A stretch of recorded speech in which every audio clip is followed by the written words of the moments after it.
I've been wanting to start my vlog for the past few days. My name is Chad, and I guess you could say I'm kind of a yo-yo dieter. Not intentionally, but one of the things that I've done over the years is I've read a lot. I've always struggled with weight, even as a kid.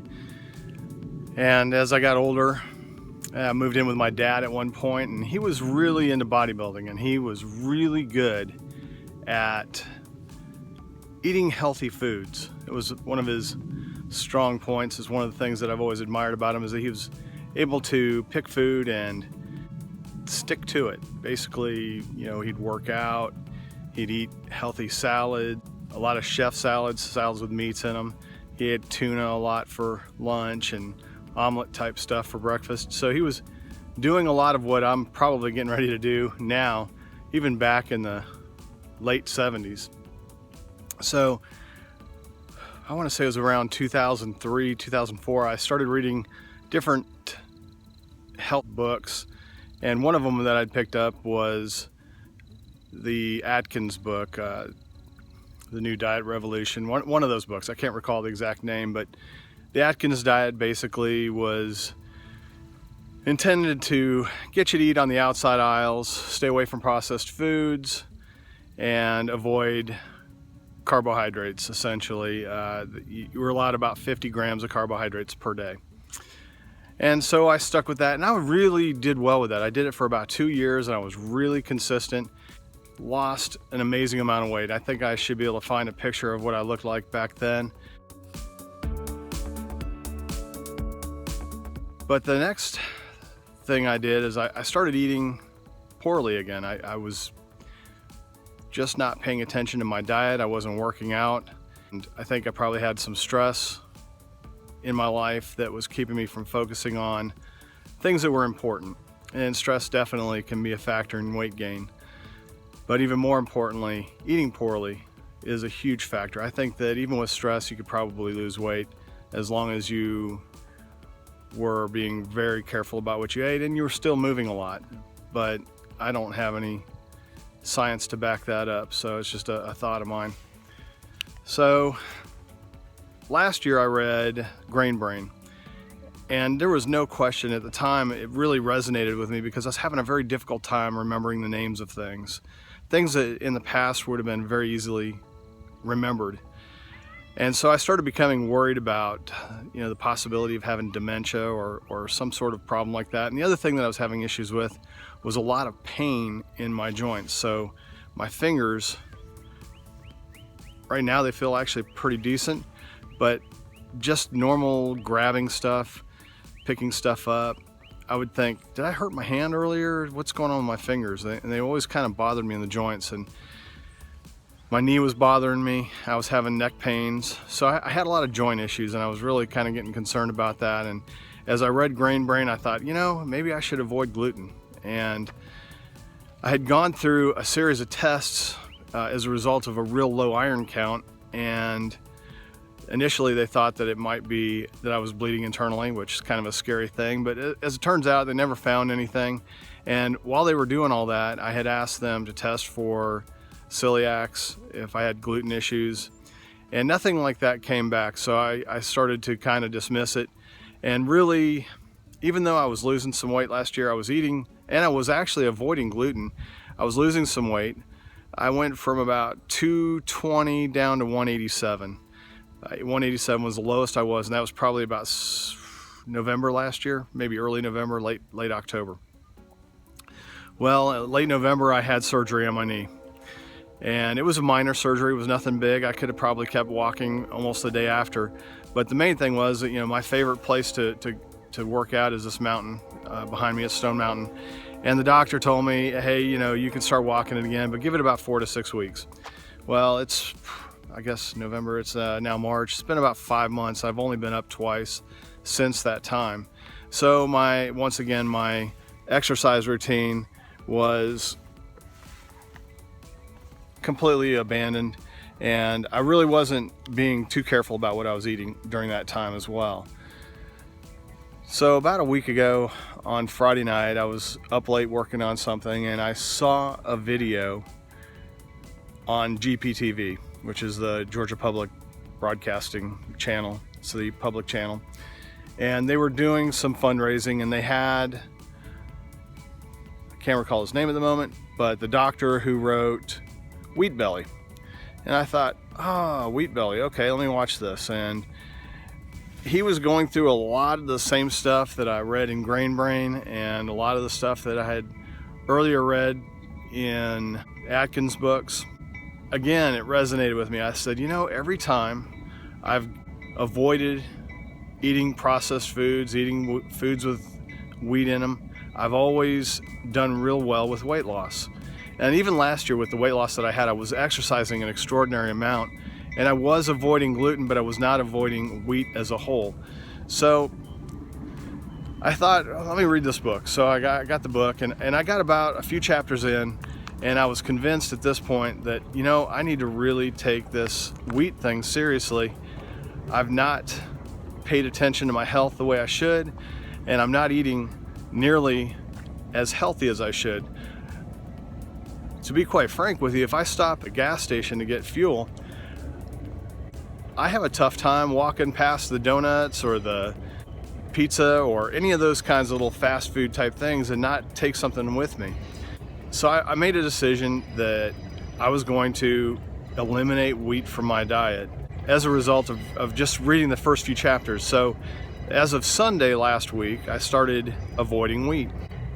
And one of the things that he said in the book is that when people begin this regimen, they tend to lose weight fairly quickly. And I was like, well, you know, I've found that when I avoid wheat in the past, I did lose weight. Sure enough, by Thursday of last week, I was down about 10 pounds.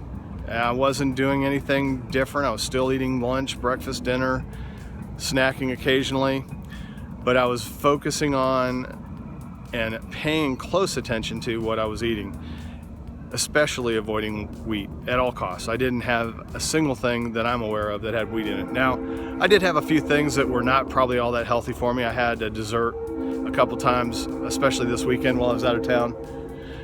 But as a general rule, I avoided wheat completely. It's Sunday, March 6th, and as of Sunday, March 6th, I'm gonna start keeping a log, and I'm gonna continue to vlog of my progress going forward. And I'm doing this for a couple of reasons. One, so I can have a visual record, because one thing I tend to do is I look in the mirror and I don't think I look like I see myself in a video. When I see a video of myself, I think, whoa, how did I let myself get away like that? The second thing I'm gonna do is I'm gonna keep track of the foods that I'm eating day in and day out. The third thing I'm gonna do is I'm going to check my blood pressure, which a couple of weeks ago when I tested it was off the charts. I probably should have gone to the doctor, but I'm a guy. What can I say? I just hate going to the doctor. I'm going to continue to maintain and monitor my weight, my blood pressure, my heart rate, and I'm gonna track my exercise with my Fitbit, and I'm gonna report back to everybody on a periodic basis. I probably won't post something every day, but I'm gonna try to post something on a consistent and regular basis and really give people an idea of what happens with my circumstance and my situation in cutting out wheat. Yeah, this may not be the perfect diet for everyone. This is definitely not an easy diet. Cutting out wheat cuts out just about half of what I've eaten in the past, so maybe more. I can't even imagine how many things that's going to exclude, and I'm going to be very careful about paying attention to the ingredients on anything I buy that's already pre-made. If it has wheat in it, I'm just going to have to figure out something else. So from this point forward, March 6th, 2016, wheat free, and I have no intention of going back to that again. Hopefully with this vlog, you guys can keep me accountable. My family, I'm asking them to keep me accountable, and I've got several friends that are aware I'm doing this, and I would like them to keep me accountable as well. I appreciate you taking a few minutes and watching this video. Hopefully there's others out there that are in the same situation that can A, learn from this, and B, maybe follow the same path and become healthy themselves. All right, I'm back. About 3/4 of the way up, I'm about to start the steepest part of the descent, and I'll check back in when I reach the top. All right, well, Made it up the last steep climb. This is the last one. It's about the last, I don't want to say last 10th of the mountain. Anyway, yeah, I'm breathing a little bit hard. See you in a minute. Well, I'm about halfway up the last 10th. I thought I'd give you a view. City of Atlanta behind me. This is why I like climbing here. It's simply amazing view. All right, I made it. It's the third time I've climbed the mountain this year. Probably been 2 weeks since the last time I climbed it. The weather today was just amazing. There's literally thousands of people on the mountain today. Okay, I'm back down at the bottom. Just wanted to recap some of the issues I've been having health-wise, in addition to weight gain and not being happy with my appearance. Inflammation in my joints, my hands and my knees, my neck have all been sore. I have an issue with eczema in my hairline and also usually right in here. And I have to say, I don't know if you can see any of it now, but it's cleared up pretty well in that area just in the past week. So I'm hoping that that's a result of my stopping wheat. The other thing that I've had issues with, of course, with the allergies, I've had to take Zyrtec pretty much year round.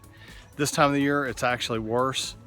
And I actually take a decongestant, a 24-hour decongestant in addition to the Zyrtec or the generic version of Zyrtec.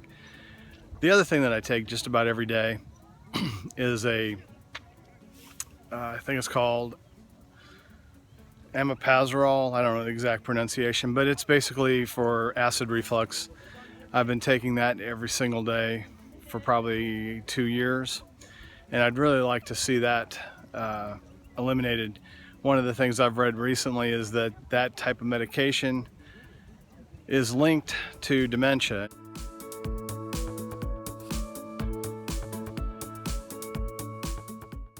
I have my questions about whether that's a direct correlation or whether it's an indirect correlation. And what I mean by that is the medication causing it? Are the people who are having to take that medication obese and that's the cause of it? Are people having to take it because they're having gluten issues or wheat issues and that's the cause of it? I'm not really sure, but no matter what the reason, I'd certainly not want to have to be on it, and I'd like to eliminate that from my daily regimen. Not only that, it's expensive. I can use that money for other things in my life. When I was on the way down the mountain, I got some slow motion video of some guys doing some flips off of a wall. So I'm going to add that into the video. I hope that you wait around to watch that. And I hope you've enjoyed this video. This is my first vlog and I'm signing off. I hope you've had a wonderful day. Thank you.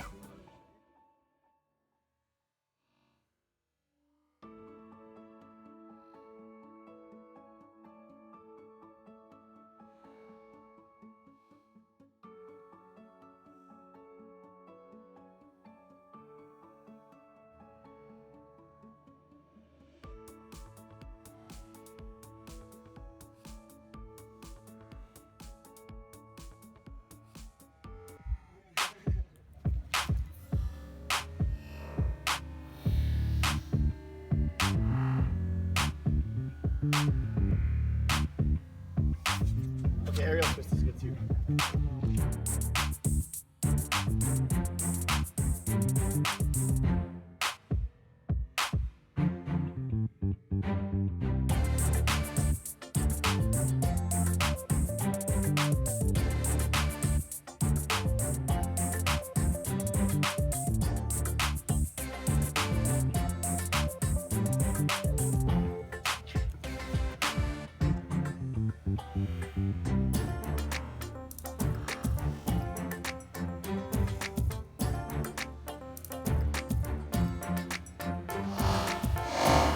That was dope.